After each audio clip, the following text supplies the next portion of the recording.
Essa é a palestra de Elaine Saad sobre cenários e tendências futuras da área de RH nas organizações. Olá, meu nome é Elaine Saad, sou psicóloga, trabalho com a área de recursos humanos já há mais de 30 anos no Brasil e hoje gostaria de falar um pouquinho com vocês sobre as minhas hipóteses e tendências sobre o que vai acontecer com a área de RH nas organizações. Na verdade, eu acho que eu tenho mais perguntas do que respostas e queria dividir, na verdade, um pouquinho delas com vocês. O que eu fiz hoje aqui, na verdade, é um agrupamento de 10 tendências que eu gostaria de compartilhar com vocês. Eu acho que todos nós da área de RH temos vivido situações bastante similares, mesmo estando em países diferentes, porque o ser humano é o mesmo. Então, mesmo a gente estando em contextos diferentes, em economias ou políticas diferentes, eu acho que a gente acaba sentindo as mesmas dores das organizações. E gostaria então de compartilhar com vocês um pouco sobre essas tendências. Antes de entrar nas tendências propriamente ditas, eu queria dividir com vocês um pouco esse histórico da área de RH. Né? Esse é um histórico que eu peguei como inspiração de uma teoria do Dave Urich sobre as ondas que a nossa área vem passando, que na verdade começou lá na era industrial. Eu não mencionei aqui datas porque cada região do mundo, cada país acabou passando em momentos um pouco diferentes, mas eu creio que todos nós passamos mais ou menos por essas fases, por essas ondas. A primeira foi quando a gente basicamente era um RH bastante industrial, ou seja, nós servíamos para indicar que pessoas poderiam trabalhar nas fábricas e em que ocupações. Então, basicamente o RH surgiu aí, né? Indicando operários para trabalhar em mão de obra industrial. Um pouquinho mais para frente, começaram a surgir a questão dos perfis profissionais. Naquela época, a psicologia ainda era utilizada de uma maneira bastante peculiar, então se fazia ainda testes quase clínicos dentro das organizações, os perfis às vezes eram usados até inapropriadamente, mas nós começamos a pensar um pouco no perfil das pessoas versus o perfil das organizações. Numa terceira onda, entrou para a área de RH a questão da legislação. Então, as relações do trabalho, as leis, toda a questão de controle de mão de obra, de benefícios de salários, e o RH meio que assumiu essa área como competência para ele. Após essa parte, nós entramos em áreas um pouco mais diferentes, que divergiram dessa questão de indústria e legislação e foram para as questões mais de marca, diversidade, então a questão do people branding, como é que a gente caracteriza uma organização através das pessoas, toda a questão da diversidade, como é que nós vamos defender as pessoas, como é que nós vamos incluí-las e etc. E posteriormente a isso, nós passamos a trabalhar os times. Então, a organização não é mais de um, é de muitos. Como é que nós vamos criar ambientes adequados? Como é que nós vamos trabalhar a questão do contexto corporativo? Então, o RH começou a se dar conta de como é que ele poderia tornar a pessoa mais feliz. Nós delegamos, né? Eu digo nós porque fomos nós mesmos, nós dissemos para as pessoas que as carreiras agora pertenciam a elas e que elas tinham que tomar cuidado e coordenar as próprias carreiras. Até me pergunto se nós demos ferramentas para elas, muitas vezes acho que não, mas nós acabamos delegando isso para elas de alguma maneira. E recentemente, já faz uns 5, 6 anos, nós dissemos muito bem, agora nós somos estratégicos, né? Nós queremos fazer parte do negócio, nós queremos entender do negócio. E nós batemos a porta dos CEOs e dissemos, queremos pertencer a esse grupo, queremos ser igual às pessoas financeiras, queremos ser igual às pessoas comerciais, né? E aí, muitas vezes, o que aconteceu? Na verdade, o Dave Urich, para vocês entenderem, ele parou na 6ª onda. E nós, aqui no Brasil, estamos tentando ir um pouco além e trabalhar a 7ª onda, né? O que é a 7ª onda? Nós estamos fortemente com a ideia de que esse posicionamento estratégico já não basta, né? Por que não basta? Porque a nossa sensação é que nós batemos a porta do CEO e dissemos, olha, queremos entrar, queremos fazer parte desse grupo que toma decisões corporativas, que decide a estratégia, o rumo da empresa. E batemos. Um dia, o que aconteceu? O CEO abriu a porta e disse, muito bem, você não só vai entrar, como você vai sentar ao meu lado, você passa a ser uma pessoa muito, muito importante para mim. E quando ele fez este convite, nem todos nós de recursos humanos realmente entramos. Por quê?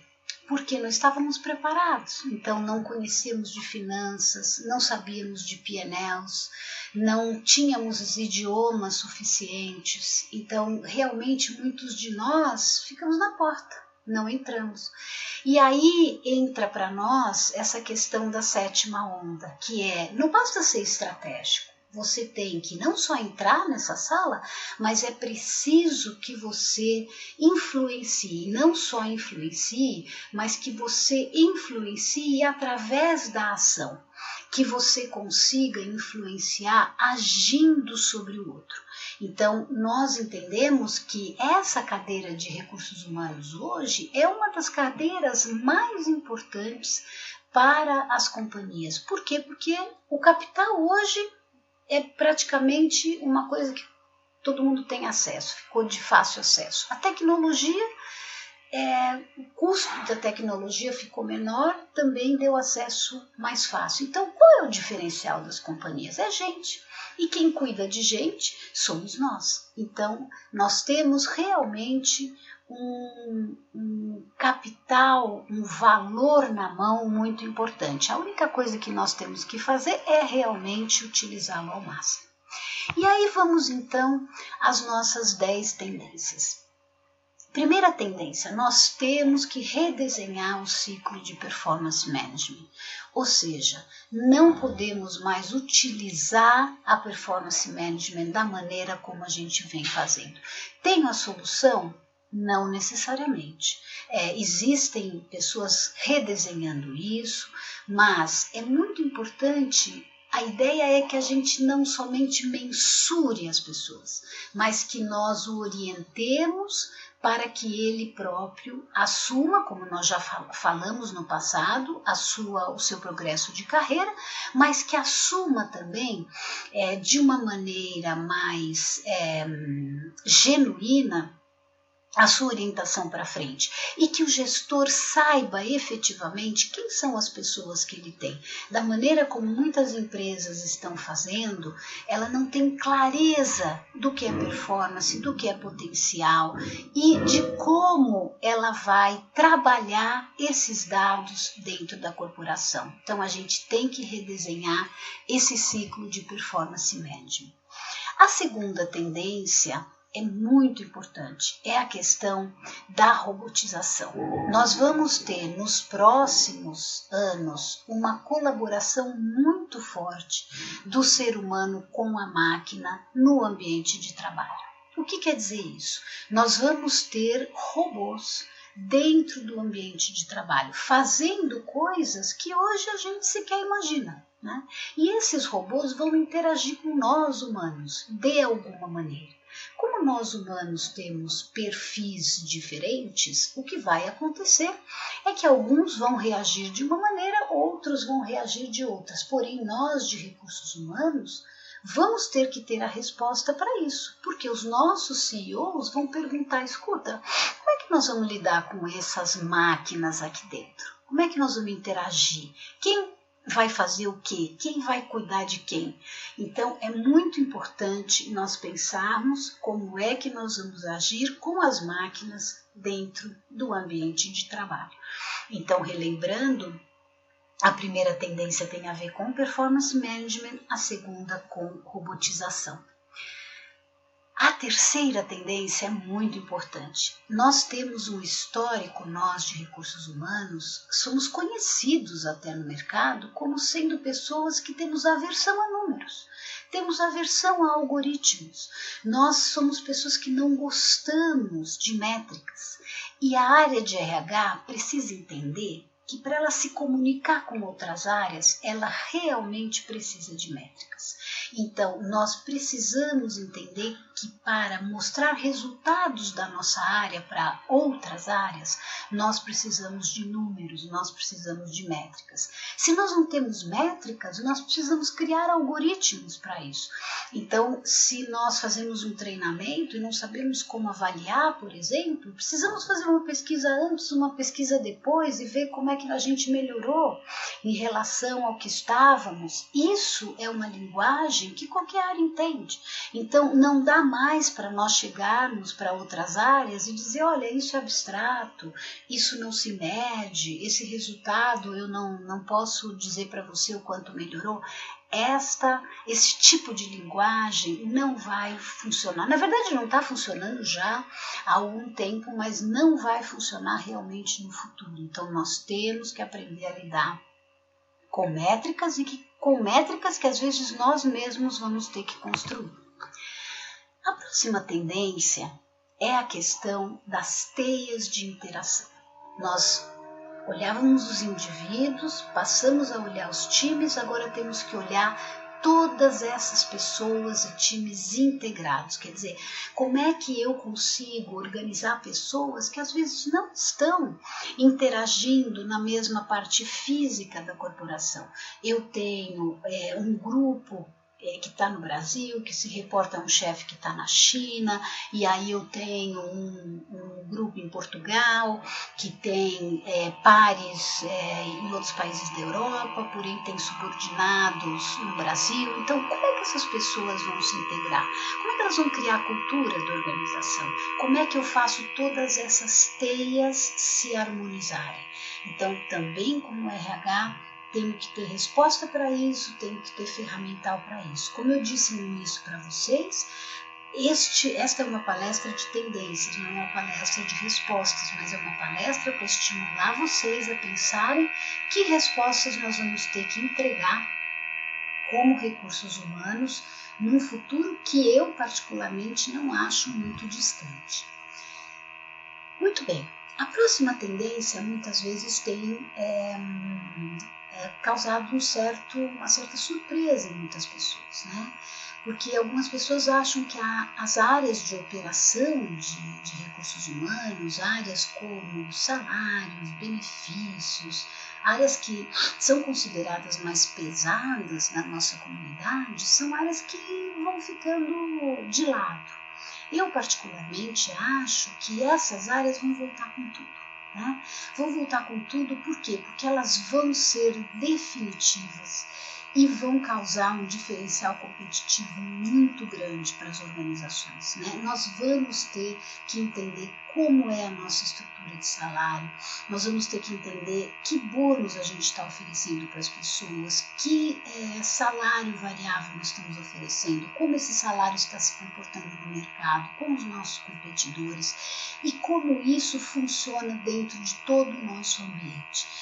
Essas áreas de operações também são as áreas que vão controlar mão de obra temporária, home office, pessoas que trabalham fora da empresa, as questões trabalhistas e relação a isso. Então, as áreas mais pesadas da organização, com a mudança desse ambiente de trabalho, vão ser fundamentais para que a gente compreenda a nossa estratégia de recursos humanos como um todo. Então, a minha dica é: não desprezem essas áreas, não desprezem as pessoas que trabalham aqui, porque elas vão ser e já estão sendo valiosas para a nossa estratégia futura de recursos humanos. A próxima tendência é nós entendermos os ambientes e os espaços que as pessoas vão ocupar. Nós saímos de espaços fechados, nós abrimos os espaços corporativos, dissemos: agora ninguém tem mais sala, agora todo mundo senta junto, daqui a pouco todo mundo está brigando por espaço, nós vamos nas empresas, não tem mais salas para as pessoas se reunirem. Algumas pessoas reclamam, dizem: olha, eu não consigo trabalhar no barulho, vou trabalhar na minha casa. Outras pessoas gostam. Então, assim, nós temos que entender essas diferenças. O que vai acontecer com isso? Nós temos que ofertar espaços mistos, nós temos que ofertar espaços abertos, espaços fechados. O que é que está acontecendo com os espaços corporativos e com as pessoas? O que isso tem a ver com o perfil de cada um? O que é trabalhar em home office? Quem pode trabalhar em home office? Quem não pode? Quem tem a condição na sua casa para fazer isso? Nós temos que pesquisar, nós temos que saber. Nós não podemos simplesmente colocar as pessoas numa situação que elas eventualmente não podem atuar em casa. Então, assim, temos que nos perguntar, ou seja, o domínio do espaço físico com a interação com o indivíduo é de propriedade dos recursos humanos e nós precisamos nos apropriar disso. Nós já temos como propriedade, vamos dizer, a administração disso, mas precisamos sempre assumir e dar respostas para as corporações. A próxima tendência é a questão das gerações. Todo mundo fala muito das gerações, né? Quer dizer, o que nunca teve geração jovem? Sim, sempre teve gerações jovens nas companhias, porém a gente nunca teve duas coisas. Hoje nós temos duas coisas diferentes em relação aos jovens.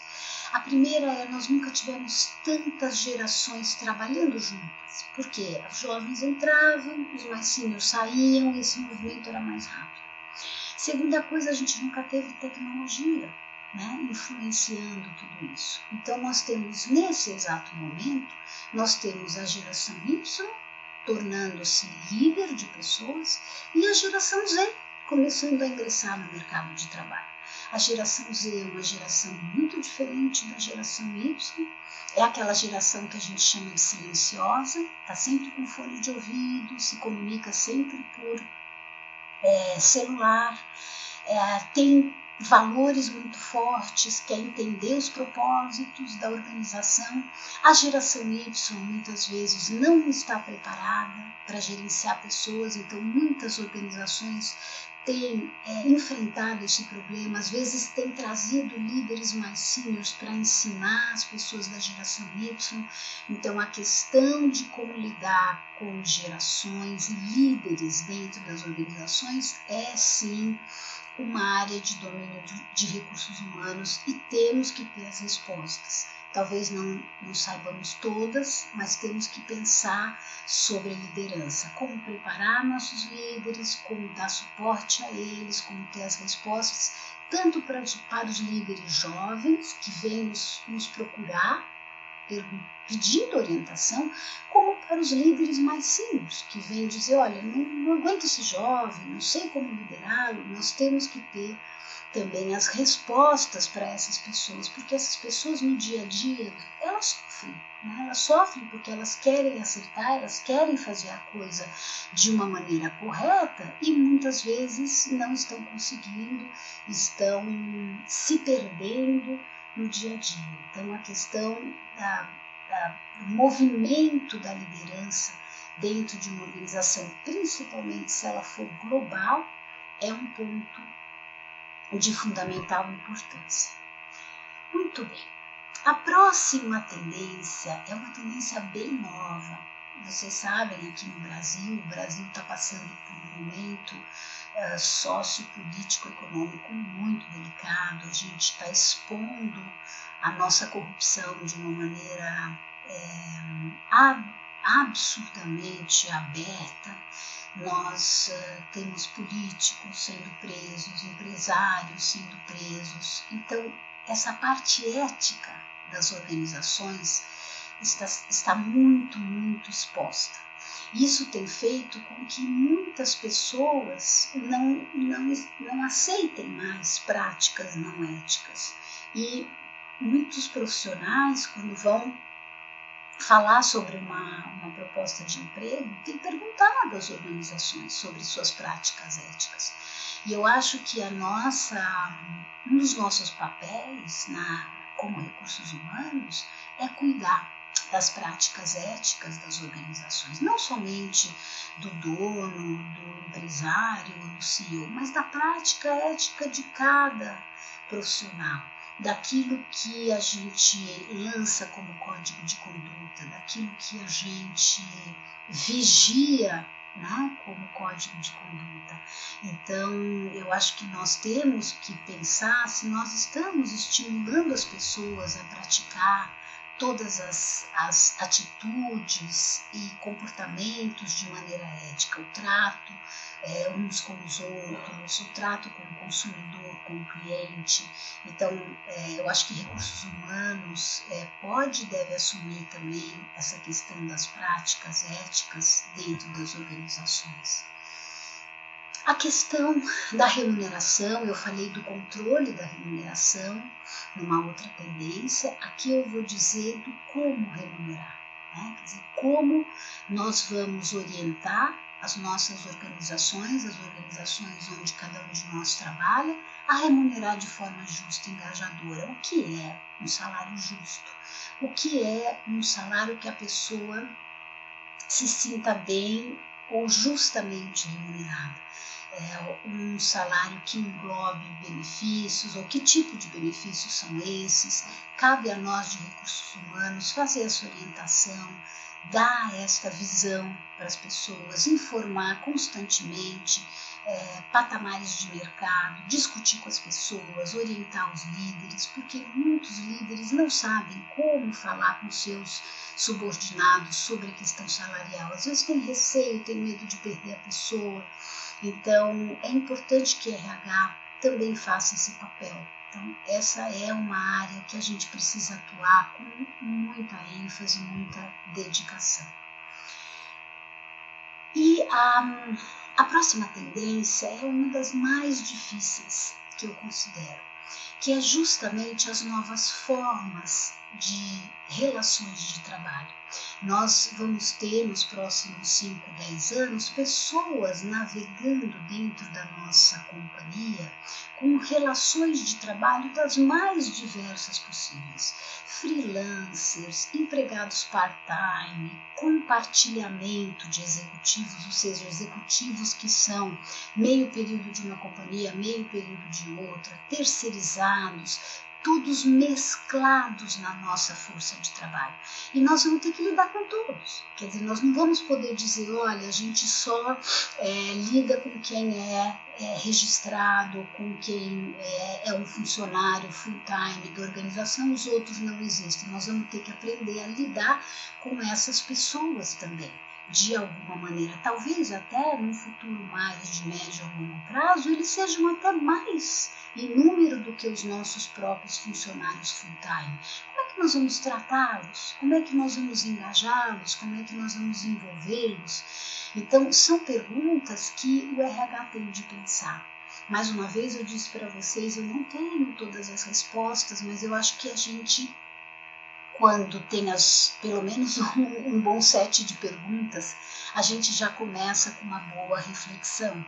Então, eu queria deixar aqui para vocês essas 10 reflexões, né? E dizer que o RH nesse momento tem que ocupar esse lugar que ele conquistou, que eu falei lá no início. A porta abriu, a gente tem que entrar e a gente tem que ocupar esse lugar de conquista, né? E realmente sentar com propriedade nessa cadeira que tão duramente a gente lutou para ter. Eu espero que eu tenha inspirado vocês a pensar um pouquinho, a refletir sobre o nosso papel e que juntos a gente possa conquistar um espaço de maior relevância e abrangência dentro das organizações e também no mundo corporativo em geral. Muito obrigada pela atenção de vocês.